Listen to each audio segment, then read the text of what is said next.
Hello everyone. So we are discussing the back exercise questions of the chapter Structure of Atom, and today we will discuss question number 2.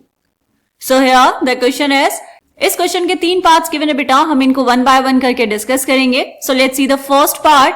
Calculate the total number of electrons present in 1 mole of methane. क्या करना है बेटा, आपको बताने हैं total number of electrons जो present होंगे 1 मोल methane में.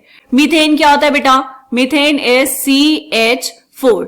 अगर मैं बात करूं इसके एक मॉलिक्यूल की, एक मॉलिक्यूल मीथेन में कितने नंबर ऑफ इलेक्ट्रॉन्स प्रेजेंट होंगे. देखो बेटा, ये बना है कार्बन और 4 एटम ऑफ हाइड्रोजन से. तो यहां पर अगर मुझे निकालने हैं number of electrons in 1 molecule of methane, पहले हम ये निकाल के रख लेंगे. यहां पर 1 मॉलिक्यूल ऑफ CH4 में कितने नंबर ऑफ इलेक्ट्रॉन्स होंगे बेटा, कार्बन अगर न्यूट्रल है तो इसमें होते हैं 6 इलेक्ट्रॉन्स प्लस 4 हाइड्रोजन आटम और एक हाइड्रोजन आटम में होता है 1 इलेक्ट्रॉन.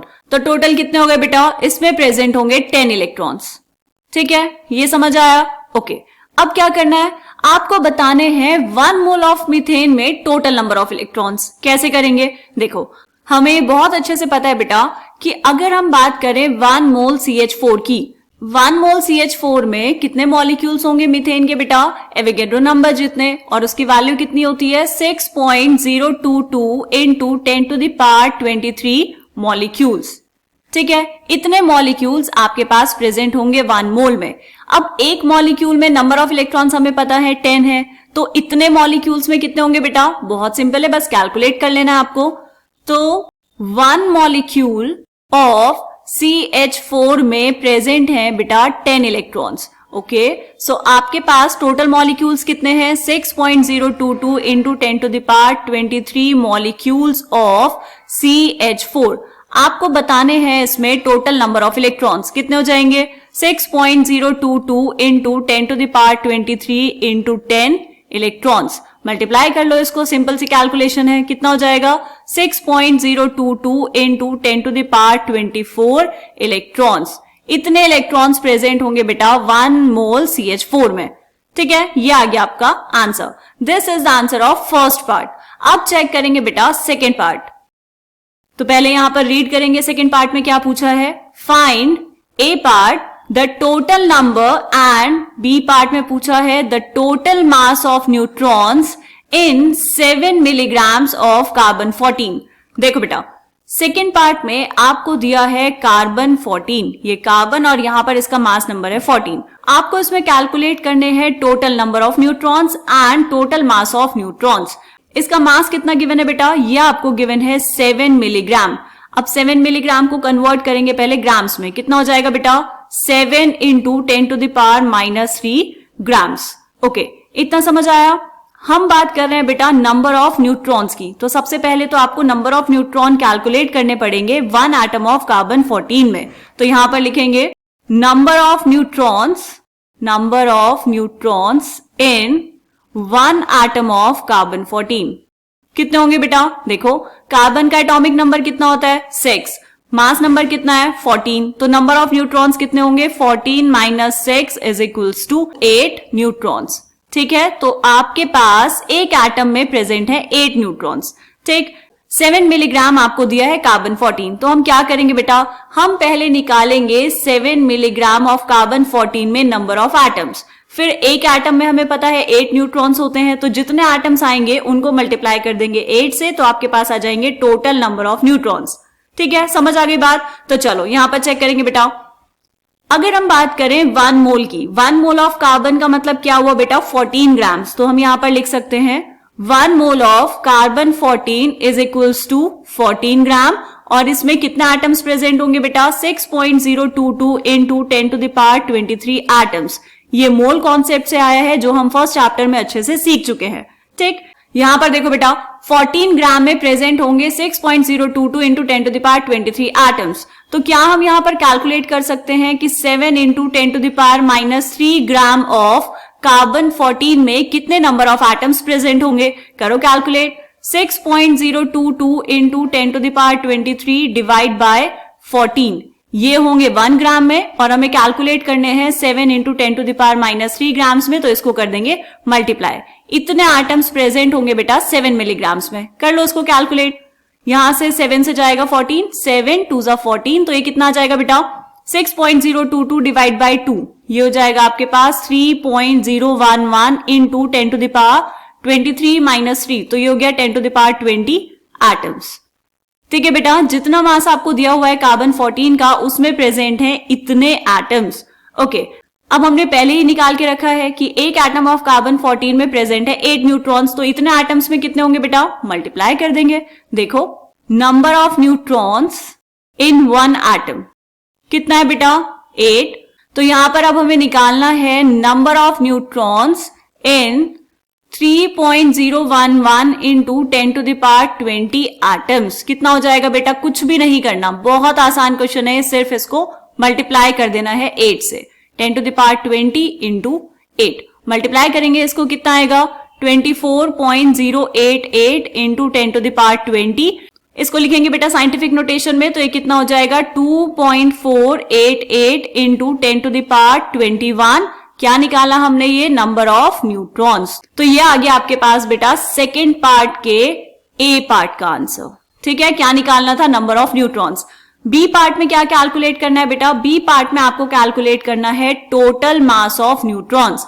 देखो नंबर ऑफ न्यूट्रॉन्स हमने निकाल लिए टोटल 7 मिलीग्राम्स में जितने प्रेजेंट होंगे। आपको क्वेश्चन में गिवन है मास ऑफ अ न्यूट्रॉन। यहां सॉल्व करेंगे बेटा बी पार्ट। बी पार्ट में आपको गिवन क्या है, आपको गिवन है एक न्यूट्रॉन का मास। Mass of a neutron is equals to 1.675 into 10 to the power minus 27 kgs. ठीक, आपके पास टोटल नंबर ऑफ न्यूट्रॉन्स कितने हैं बेटा 2.488 इंटू 10 टू द पावर 21, तो आपको इनका मास निकालना है, कितना हो जाएगा, तो यहां पे लिखेंगे total mass of neutrons is equals to, एक न्यूट्रॉन का मास है 1.675 into 10 to the power minus 27 KGs, और आपके पास टोटल न्यूट्रॉन्स कितने हैं बेटा, टोटल न्यूट्रॉन्स हैं 2.488 इंटू 10 टू द पावर 21। इसको कर लेंगे मल्टीप्लाई, मल्टीप्लाई करेंगे तो कितना आ जाएगा बेटा 4.0347 into 10 to the power minus 6 KG. This is the answer of B part. अभी हम पहले सारा सॉल्व कर लेते हैं, फिर जब पूरा क्वेश्चन हमारा सॉल्व हो जाएगा तो सबके आंसर्स हम मेंशन करेंगे कि कितना कितना आया है। ओके ठीक है, सेकेंड पार्ट डन। उसके बाद अब हम चेक करेंगे बेटा थर्ड पार्ट। देखो थर्ड पार्ट रीड करेंगे पहले।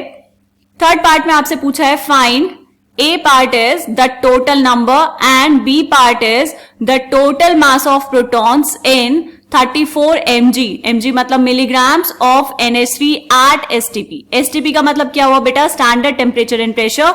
STP इसलिए दिया है क्योंकि ये जो NH3 है ये होता है गैस, उससे हमें कोई मतलब नहीं है, हम ऐसे ही निकाल पाएंगे। ठीक है बेटा, तो चलो यहां पर लिखेंगे थर्ड पार्ट। क्या गिवन है बेटा यहां पर आपको NH3 का मास कितना दिया है 34 mg। इसको स्टैंडर्ड यूनिट में कन्वर्ट करेंगे तो ये हो जाएगा 34 into 10 to the power minus 3 grams. Done. क्या निकालना है बेटा, प्रोटॉन्स। तो सबसे पहले तो आप देख लो कि NH3 के एक मॉलिक्यूल में कितने प्रोटॉन्स होंगे। यहां पर लिखेंगे बेटा number of protons in one molecule of NH3 कितने होंगे। नाइट्रोजन में कितने प्रोटॉन्स बेटा, जितना उसका atomic number, nitrogen is 7 plus 3 into 1, कितना हो गया टोटल, टोटल हो गए 10। तो एक मॉलिक्यूल में टोटल 10 प्रोटॉन्स प्रेजेंट है NH3 के। आपको निकालने हैं बेटा टोटल नंबर ऑफ प्रोटॉन्स। जैसे हमने सेकेंड पार्ट किया है एग्जैक्टली वैसे ही सॉल्व करना है बेटा थर्ड पार्ट। सिर्फ और सिर्फ डिफरेंस किसका है, number of neutrons and number of protons का। ठीक, समझ आई बात। चलो ये वाला पार्ट आप जल्दी से सॉल्व करेंगे वीडियो पॉज करके, उसके बाद फिर देखेंगे आपने सही किया है कि नहीं। ठीक, कर लिया होगा आपने ये। चलो अब चेक करते हैं। अब सबसे पहले आपको निकालना पड़ेगा बेटा 34 मिलीग्राम में नंबर ऑफ मॉलिक्यूल्स। कैसे करेंगे देखो, तो सबसे पहले देखो बेटा हम यहां पर कैलकुलेट करेंगे molar mass of ammonia. NH3 का मोलर मास कितना, नाइट्रोजन इज 14 प्लस 3 इंटू 1, कितना हो गया टोटल 17 ग्राम पर मोल। इसका मतलब हुआ 1 मोल NH3 का मास है बेटा 17 ग्राम्स, और उसमें टोटल कितने मॉलिक्यूल्स प्रेजेंट होंगे 6.022 into 10 to the power 23 molecules. ठीक है, अभी हम क्या सॉल्व कर रहे हैं, हम सॉल्व कर रहे हैं ए पार्ट। ओके, उसके बाद क्या करना है बेटा, हमें पता है 17 ग्राम में प्रेजेंट है 6.022 into 10 to the power 23 molecules. आपको मास दिया है 34 into 10 to the power minus 3 grams. इतने ग्राम NH3 में कितने मॉलिक्यूल्स होंगे? 6.022 into 10 to the power 23 divide by 17 multiply by 34 into 10 to the power -3।